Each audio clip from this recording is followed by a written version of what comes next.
Hello, আসসালামু আলাইকুম। আশা করি সবাই ভালো আছেন। আজকে ছোট্ট একটা নাস্তা নিয়ে আপনাদের সামনে হাজির হলাম। এটা 2 মিনিটেই বানিয়ে নিতে পারেন।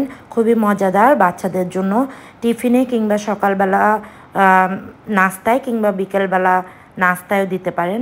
আর হুটহাট করে বাচ্চারা বলে বসে ক্ষুধা লেগেছে খেতে দাও, তখন চট করে একটি ডিম দিয়ে 2টা পাউরুটি ভেজে এভাবে দিতে পারেন। খুব মজাদার খাবার, বাচ্চারা অনায়াসে খেয়ে নেবে আর পেটও ভরবে আর স্বাস্থ্যের জন্যও ভালো। ডিম বাচ্চারা এমনিতে অনেক বাচ্চা আছে যারা ডিম খেতে চায় না, সেই বাচ্চাদেরকে এভাবে ডিম খাওয়ালে পুষ্টিটাও যাবে বাচ্চাদের আর উপকারও হবে। এটা অনেক সুস্বাদু একটা নাস্তা। তো ডিমটা আমি একটু চিনি দিয়ে প্রথমে সুন্দর করে ফেটিয়ে নেব, তারপরে পাউরুটিটাকে সুন্দর করে একটা শেপ দিয়ে তারপর ডিমে চুবিয়ে চুবিয়ে তেলে ভেজে নেব। এই রকম করে একটু লাল লাল কালার হলে নামিয়ে ফেলবো। এটা খেতে অনেক মজা, দুর্দান্ত টেস্ট।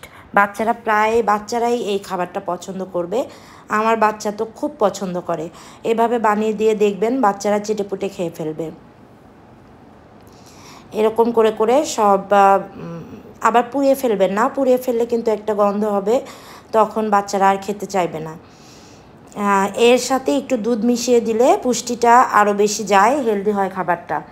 একটু ডিমের সাথে চিনি আর একটু দুধ মিশিয়ে দিলে খাবারটা বেশি হেলদি হয়। বাচ্চাদের স্বাস্থ্যের পক্ষে এটা খুবই উপকারী একটা খাবার। এই আর কি, এভাবে আমি প্রায় আমার বাচ্চাকে বানিয়ে দেই। এটা স্কুলে যাওয়ার সময় টিফিনে দিয়ে দিবেন, 1 পিস বা 2 পিস দিয়ে দিলেই ওদের দেখা যায় যে পুষ্টিটা চলে আসবে, এনার্জি পাবে। তো এই তো আমার সবগুলো ভেজে নেওয়া হয়ে গেছে। এটা দেখেন বাইরটা মুচমুচে হয়েছে আর ভিতরটা সফট হয়েছে, খেতেও দুর্দান্ত মজা। সবাই ভালো থাকবেন, আল্লাহ হাফেজ।